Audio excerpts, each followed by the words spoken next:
আমরা কোন দেশে বসবাস করি? এটা বাংলাদেশ? লজ্জা লাগে বলতে আমাদের যে আমরা বাংলাদেশে বসবাস করি। আমরা মানুষই না।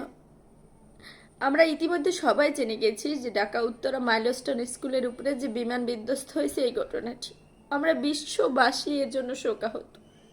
কিন্তু এরই মধ্যে এমন কিছু ঘটনা ঘটেছে যা আমাদের শোকের উপরে আরও যন্ত্রণাদায়ক কিছু ব্যাপার। যেরকম যে মায়েরা সারাদিন অপেক্ষা করে থাকতো সন্তান কখন ঘরে ফিরবে, সেই সন্তানকে বাড়ি ফিরিয়ে আনতে গিয়ে এক টুকরো কয়লা পেয়েছে। সন্তানের লাশটা শনাক্ত করার মতো পর্যায়ে ছিল না, বোঝা যায়নি যে ওটা কার সন্তান। কিছু কিছু সন্তান মাঝখান থেকে একবারে টুকরো হয়ে গেছে, আলাদা হয়ে গেছে। তাদের বাবা মায়ের অবস্থাটা কি একবার চিন্তা করে দেখুন।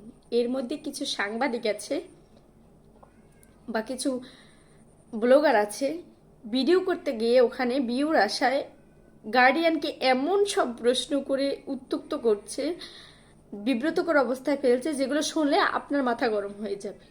তারা শোক বলতে পারছে না, সন্তান হারানোর যন্ত্রণা বলতে পারছে না, এর মধ্যে গিয়ে তাদেরকে উল্টাপাল্টা প্রশ্ন করা হচ্ছে। তার উপরে দেখলাম মাইলস্টোন স্কুল থেকে আধুনিক হসপিটাল 40 টাকা রিক্সা ভাড়া, সেখানে রিক্সা ভাড়া এখন করা হয়েছে 100 টাকা। এটা কোনো বাংলাদেশ?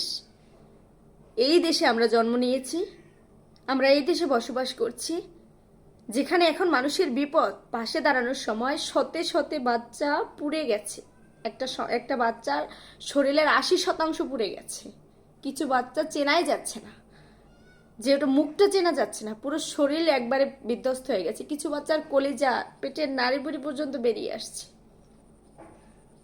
এর মধ্যে রিক্সাওয়ালারা 40 টাকার গাড়ি ভাড়া, মাইলস্টোন স্কুল থেকে আধুনিক হসপিটাল 40 টাকা রিক্সা ভাড়া, সেখানে সেটা বাড়িয়ে 100 টাকা করা হয়েছে। আবার আবার আমি দেখলাম যে একটা স্টুডেন্ট একটা ছোট বাচ্চাকে কোলে নিয়ে, হাত পা পুরো অনেকটাই পুড়ে গেছে কিন্তু মুখটা চেনা যাচ্ছে, ওই বাচ্চাটাকে কোলে নিয়ে গাড়ির জন্য দৌড়দৌড়ি করছে রাস্তায়।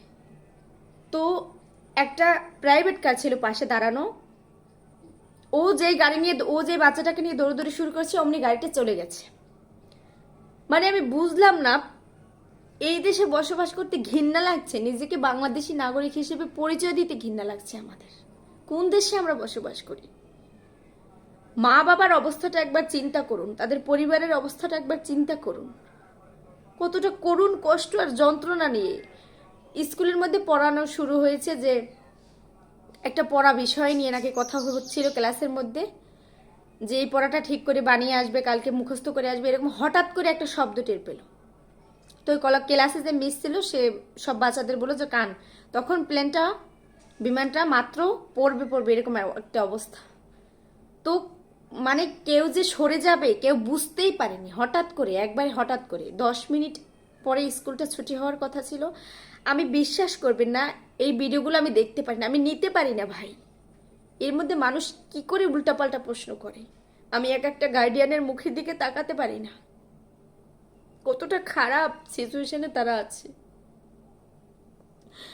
কতটা আদর যন্ত্র আর কষ্ট দিয়ে সন্তানকে বড় করেছে। একটা সন্তানকে বড় করতে গিয়ে কত ছোট ছোট বাচ্চা মারা গেছে। হয়তো বড় হলে, বয়স্ক হলে আমরা এই যন্ত্রণা ভুলে থাকতে পারতাম। প্লে, নার্সারি, কিন্ডারগার্টেন থেকে শুরু করে ক্লাস 8 পর্যন্ত বাচ্চারা মারা গেছে। ভাই এরা কি বোঝে? এদের জীবনের কি হয়েছে? আমাদের নিরাপত্তা কোথায়? কোথাও আমাদের নিরাপত্তা নেই। এর মধ্যে কিছু সাংবাদিক, কিছু ব্লগার, এসব এদের প্রশ্ন দেখতে দেখতে আমি বিরক্ত হয়ে গেছি। কি শুরু করেছে এরা? মা বাবার কথা একটাবার চিন্তা করেন, ওদের ফ্যামিলির অবস্থা কি? যে বাবা মা দেখছে চোখের সামনে তার সন্তানটা কয়লা হয়ে গেছে পুড়ে, তাদের কি অবস্থা? কিছু সন্তান টুকরো হয়ে গেছে, নাড়িভুড়ি বেরিয়ে গেছে, কলিজা ছিঁড়ে গেছে। এগুলো দেখার মতো জিনিস না। এই বাংলাদেশে মানুষের জীবনের কোনো নিরাপত্তা নেই, এটা কোনো দেশই হতে পারে না। পৃথিবীতে মানুষ জন্ম না হওয়াই ভালো, ছোটবেলায় মারা যাওয়াই ভালো, এখানে কোনো নিরাপত্তা নেই। এর আগেও একবার এরকম ঘটনা ঘটেছে। পাইলট চাইলেই নিজেকে বাঁচাতে পারত, কিন্তু বাঁচায়নি। তার আত্মত্যাগ প্রমাণ করে দিয়েছে সে ওই ছোট ছোট বাচ্চাদের বাঁচানোর জন্য কতটা কষ্ট করেছে, সর্বোচ্চ চেষ্টা করেছে কন্ট্রোল করার, কিন্তু পারেনি। আগেও একবার এরকম ঘটনা ঘটেছে। আমরা কোন দেশে আছি জানি না, কিন্তু সবার কাছে একটা অনুরোধ, অন্তত তাদের ফ্যামিলির সিচুয়েশনটা বোঝার চেষ্টা করবে। এমন কোনো উল্টাপাল্টা প্রশ্ন করে তাদের বিব্রতকর অবস্থায় ফেলবেন না। তারা এমনিতেই মানসিকভাবে প্রচণ্ডভাবে ভেঙে পড়েছে। যার হারায় সেই বোঝে হারানোর যন্ত্রণা কাকে বলে। আমি দুদিন ধরে অনলাইনে ঢুকতে পারি না, এইসব দেখতে পারি না, আমি নিতে পারছি না এসব। আর কতটা কষ্ট আর যন্ত্রণাদায়ক একটা ব্যাপার। বয়স্ক হলে বুড়ো হলে এই যন্ত্রণা সহ্য করা যায়, কত ছোট বাচ্চা, ওরা কি বোঝে, ওদের জীবনের কি হয়েছে, এগুলো নেওয়া যায় না। আল্লাহর কাছে একটা কথাই বলতে চাই যে যে বাচ্চাগুলো মরে গেছে, পৃথিবীতে বেঁচে নেই, তাদেরকে তুমি জান্নাত নসিব করো। আর যেসব বাচ্চারা আহত অবস্থায়, অসুস্থ অবস্থায় হসপিটালে ভর্তি আছে, তাদেরকে তুমি সুস্থতা দান করো। অন্তত তারা বাবা মার বুকে ফিরে আসুক। সবাই দোয়া করবেন, যে যেখান থেকে পারেন সবাই দোয়া করবেন। এমনও তো হতে পারে আমাদের বোন হতে পারতো, আমাদের সন্তান হতে পারতো।